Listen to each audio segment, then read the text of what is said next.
Namaste. Welcome to this episode on dangerous goods. Many times air transport is used for carrying dangerous goods. Dangerous goods are items that can pose danger during transportation.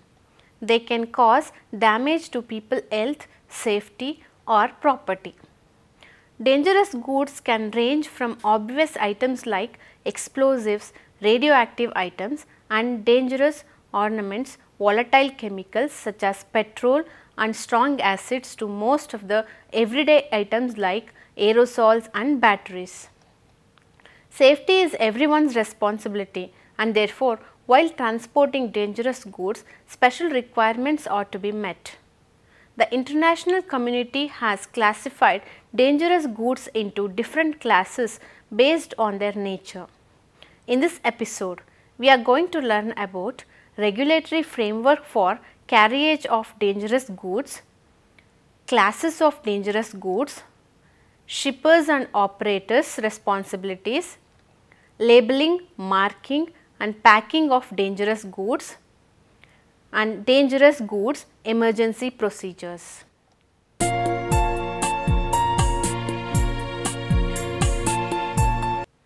The first one is regulatory framework. Dangerous goods are often associated with risk. Hence, there is a need for regulatory framework in order to prevent accidents or negative impacts on the environment. Apart from regulations related to transport of dangerous goods, they are also subjected to other regulations like work safety regulation, storage regulation and environment protection regulation.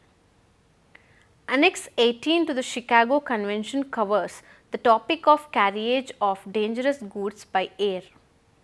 Annex 18 specifies the broad standards and recommended practices to be followed in order to carry the dangerous goods safely by air. Dangerous goods account for more than half the cargo that is carried by all the modes of transport in the world. Dangerous goods are used in a variety of fields like medical, research, industries, commercial, etc. Because of the advantage of air transport, lot of dangerous goods are carried by this mode. The UN Committee of Experts develops recommended procedures for the transport of all types of dangerous goods except radioactive materials. These recommended procedures are applicable to all modes of transport. These recommendations are published as a document on the transport of dangerous goods. The International Atomic Energy Agency IAEA develops recommended procedures for the transport of radioactive materials. International Civil Aviation Organization ICAO, a body of United Nations, has used these recommendations as the basis for developing the technical instructions for the safe transport of dangerous goods by air. These technical instructions are codified in Annex 18 of the Convention of International Civil Aviation Organizations. IATA Dangerous Goods Regulation, that is DGR, contains all ICAO technical instructions requirements. In addition to this, IATA has included additional requirements that are more restrictive and reflect industry standard practices or operational considerations. As a daily reference tool, airlines use IATA Dangerous Goods Regulations manual in field operation. IATA DGR are applicable in all airlines that are members or associate members of IATA. All airlines that are party to IATA Multilateral Interline Traffic Agreement cargo, all shippers and agents that offer consignments of dangerous goods to these operators.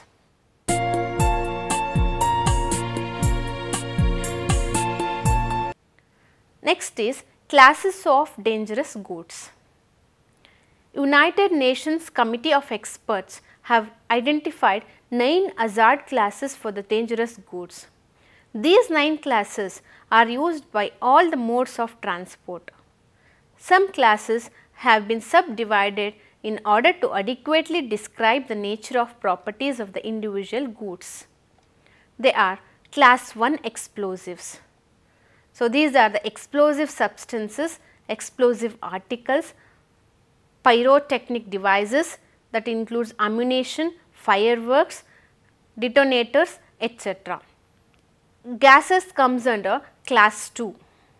They are transported as either compressed, liquefied, refrigerated or gas in solution. That includes aerosols. This also has 3 divisions. They are Class 2.1, that is flammable gases, that includes disposable cigarette lighters and refills for gas lighters. Acetylene for oxy-acetylene welding and brazing, ethylene for ripening of fruits and hydrogen for university and some industry use. Class 2.2 includes non-flammable, non-toxic gases. For example, carbon dioxide, that is found in soft drinks dispensing machines, oxygen for hospitals and oxy-acetylene welding, compressed air for refrigeration, air conditioning and polyurethane manufacture, compressed nitrogen and argon for welding, and also liquid oxygen and liquid nitrogen for industrial applications. Class 2.3 includes toxic gases. For example, methyl bromide and ethylene oxides for fumigations, chlorine that is used for commercial swimming pool water sanitation, and ammonia for industrial freezing works. Aerosols like fly sprays, room fresheners, aerosol deodorants and some oven cleaners are also assigned to this division. Class 3 includes flammable liquids. Flammable liquids includes liquids with a boiling point of 35 degrees or less or flash point of 60 degrees or less. Examples are petrol, alcohol, etc. Flammable solids comes under Class 4. They are the substances liable to spontaneous combustion and substances which in contact with water emit flammable gases. Class 4 has again 3 divisions. They are Class 4.1, that includes flammable solids. They are fire lighters, matches, sulfur powder, synthetic camphor and naphthalene, that is used in mothballs, that comes under flammable solids. Substances liable to spontaneous combustion is classified under Class 4.2, that includes white or yellow phosphorus, copra or unestablished fish meal. Class 4.3 includes dangerous when wet. These include substances like sodium and potassium metals and calcium carbide, which is used to produce acetylene gas. Class 5.1 includes oxidizing substances. So, these are the substances which in themselves are not necessarily combustible, but which by yielding oxygen may cause or contribute to the combustion of other materials. Example is generators which produce oxygen by chemical reaction, calcium hypochlorite, that is a pool chlorine HTH, some home bleaches and nappy sensitizers, hydrogen peroxides for swimming pool treatment and some fertilizers such as ammonium nitrate. Products used for stripping printed circuit board. Organic peroxides comes under Class 5.2. These are thermally unstable substances which may undergo heat generating self-accelerating decomposition, which may be explosive, rapid, sensitive to impact or friction or react dangerously with other substances. Example for this is hydrogen peroxide. Class 6.1 includes toxic substances. These are the substances which are liable to cause death or injury if swallowed, inhaled or absorbed through the skin. Examples are pesticides and poisons. Class 6.2 includes infectious substances. They are the substances those contain or reasonably expected to contain pathogens. Class 7 includes radioactive materials. They are used in industrial thickness measuring devices for the sterilization of medical products and as a treatment for cancer. Next, corrosives comes under class 8. Car and truck batteries, glacial acetic acid used for peeling processed fruit, caustic soda, that is sodium hydroxide, and caustic potash, that is the potassium hydroxide, and acids such as hydrochloric, sulfuric and nitric acids are used in many industrial processes. Many dairy sanitizers and industrial cleaners are corrosive. Class 9 includes miscellaneous dangerous goods. It is a diverse range of substances or articles that have dangerous properties not covered by class 1 to class 8. Class 9 should not be regarded as presenting a lower risk than class 1 to class 8. It includes blue, brown and white asbestos, which is cancer hazard, PCBs, environmental and health hazards, some ammonium nitrate fertilizers and environmentally hazardous substances, and lithium ion batteries.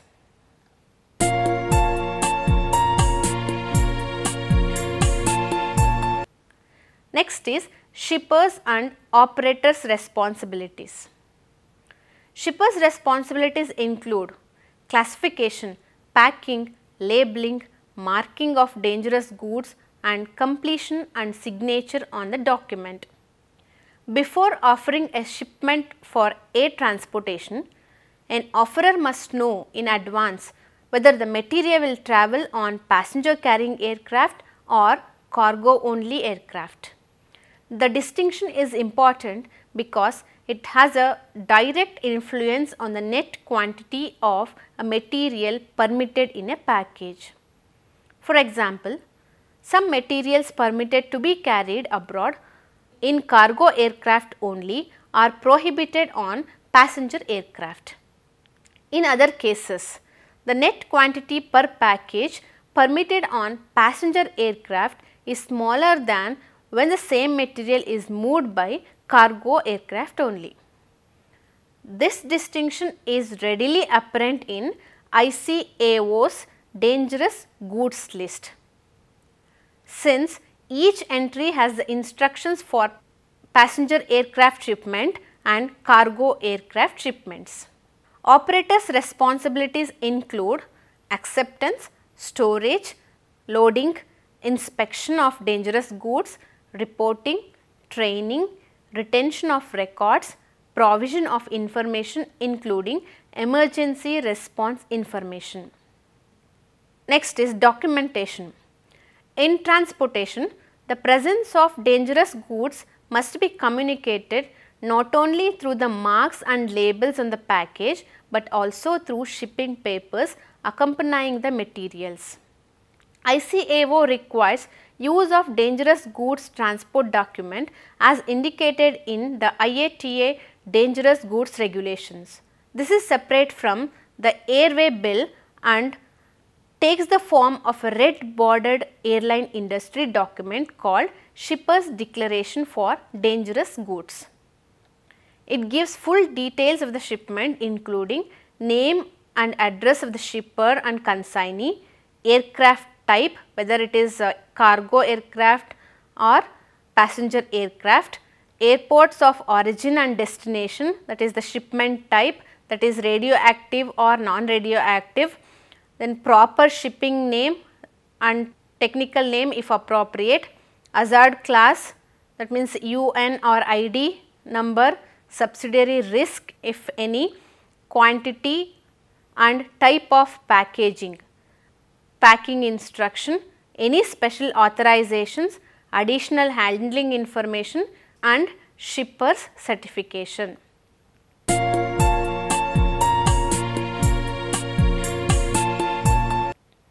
Next is labeling, marking and packing of dangerous goods. First one, marking. Specified markings and special hazard labels are used to identify packages containing dangerous goods. The markings on the pack alert the handler to the risk inherent in the contents. To ensure safe transportation of dangerous goods, proper marking and labeling play an important role. It is the shipper's responsibility to ensure that packages containing dangerous goods are properly marked and labelled. There are two types of markings. First one is marking that identify the use of a particular shipment, that is all dangerous goods packages must be marked with proper name, the UN or ID number and the full name and address of the shipper and consignee. Second one is markings that identify the design or a specification of a packing when UN specification packaging is used. Next is labeling of dangerous goods. The labels used for transporting dangerous goods must conform to Dangerous Goods Regulation. The following aspects should be considered while labeling. First one is the format. All hazard labels and handling labels used should have shape, format, symbol and text in conformity with Dangerous Goods Regulation. Use of any labels which do not conform with the Dangerous Goods Regulation is strictly prohibited. Next is dimensions. Hazard labels should set an angle of 45 degree.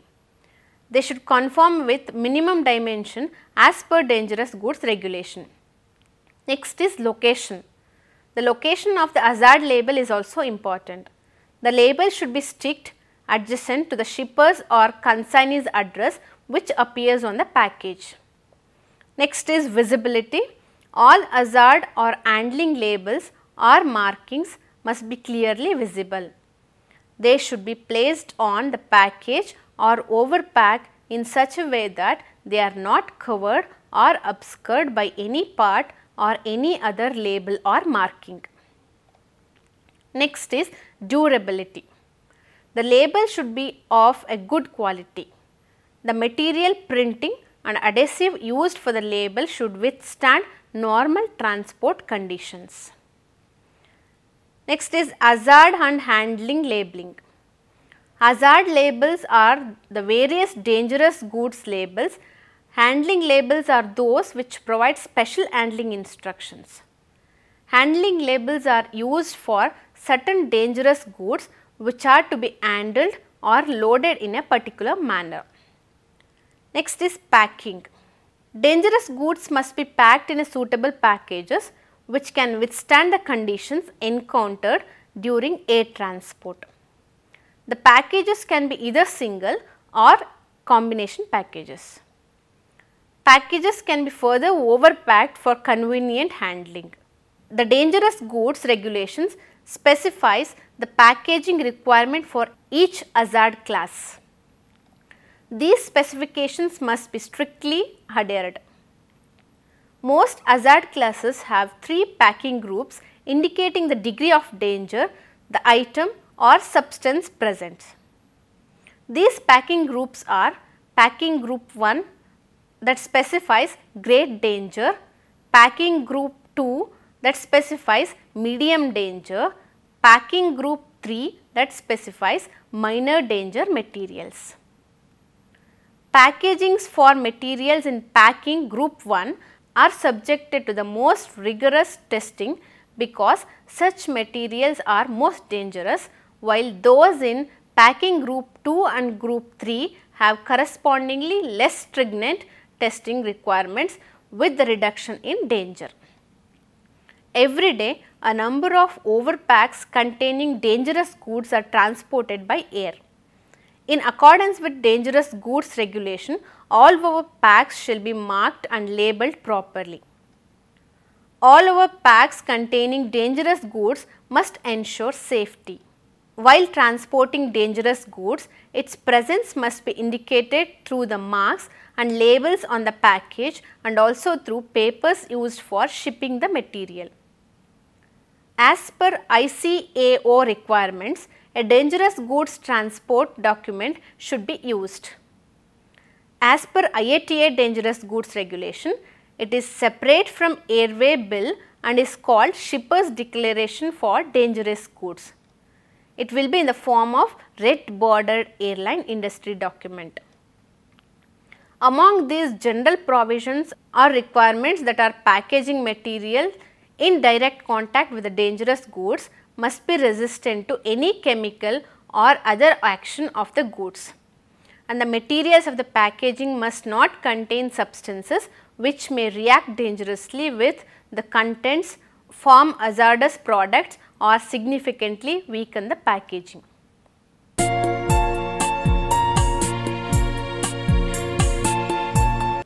Next is dangerous goods emergency procedures. Emergency procedures must be available wherever dangerous goods are handled. ICAO Annex 14 aerodromes requires that airport authorities dealing with emergencies involving dangerous goods must establish procedures. Emergency response training is required for all categories of personnel working in an airport. The main types of dangerous goods incidents occur when processing passengers and baggage in the form of spillage or leakage of dangerous goods. The following emergency responses and first aid procedures should be followed by ground handling agents. They are: spill or leak should be isolated immediately, unauthorized personnel should be kept away, identity of the substance should be obtained and it should be reported to the appropriate authorities, spilled material should not be touched, spilled material should be absorbed with earth, sand or other non-combustible material, direct contact should be avoided.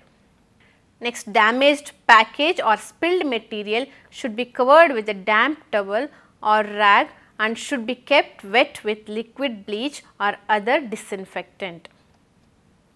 Next is first aid. Exposed person should be moved to a safe isolated area and emergency medical services should be called.